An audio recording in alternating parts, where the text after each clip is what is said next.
Hello, and welcome to a discussion of the issues of Campaign 2008. I'm Chris Kiergaard. With us today, on the right, Marsha Livers, representing the views of the Republican Party, and on the left, Elaine Hopkins, representing the views of the Democratic Party.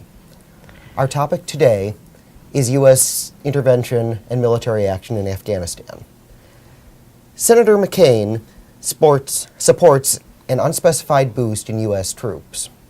Senator Obama would add about 7,000 troops to U.S. forces in Afghanistan, taking those troops from the current troops stationed in Iraq. He has threatened unilateral attack against high-value terrorist targets in Pakistan as they become exposed. Quote, if Pakistan cannot or will not act against them. By virtue of a coin toss, Elaine Hopkins will go first. Thank you. Of course, I think Senator Obama is right about this. We cannot tolerate these dissident groups plotting against us. And I want you to consider the fact that the border between Afghanistan and Pakistan is really a product of European colonialism. That's a region that's in itself a region split by a border.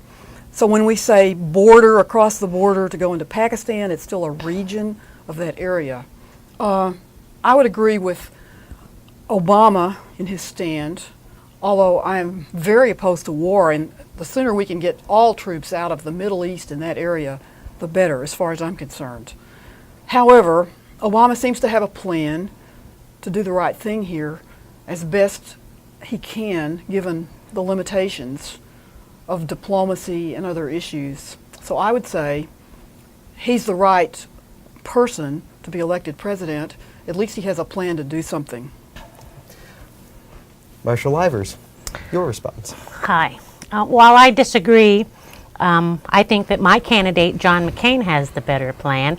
Senator Obama would like to take 7,000 troops out of Iraq and move them into Afghanistan, which would deter what is happening there now. It is proven that the surge is working, while my candidate, John McCain, would like to expand the troops in Afghanistan, thereby winning the war on terrorism. I would say that there is no proof the surge is working. The reason violence has stopped there is because we put those people on the payroll.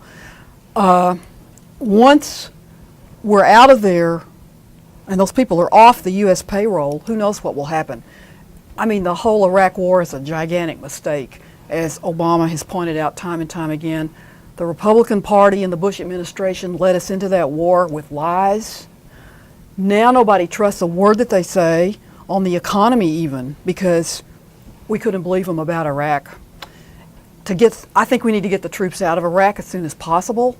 If we need to send 7,000 to Afghanistan, fine, that's a good idea, given what seems to be the deteriorating situation in Afghanistan. But ultimately, I would like to see all troops out, and I think Obama agrees with that. Obama does agree with that. He wants to remove the troops from that region in 16 months, while that, to me, would be a step backwards in the war against terrorism. Well, I disagree. The Iraq government has got to take control of that region. They have 400,000 troops trained under their government. Why can't they control their region? If we get out and the place erupts into a civil war, all we can say is we tried.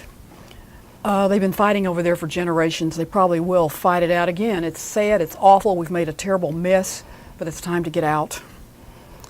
Now, focusing just on Afghanistan, though, what are your feelings on Senator Obama's view that if Pakistan cannot or will not act, he would unilaterally target high-value terrorist targets within Pakistan?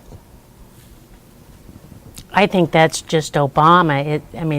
That's kind of the way he does. He flip-flops on all the major issues.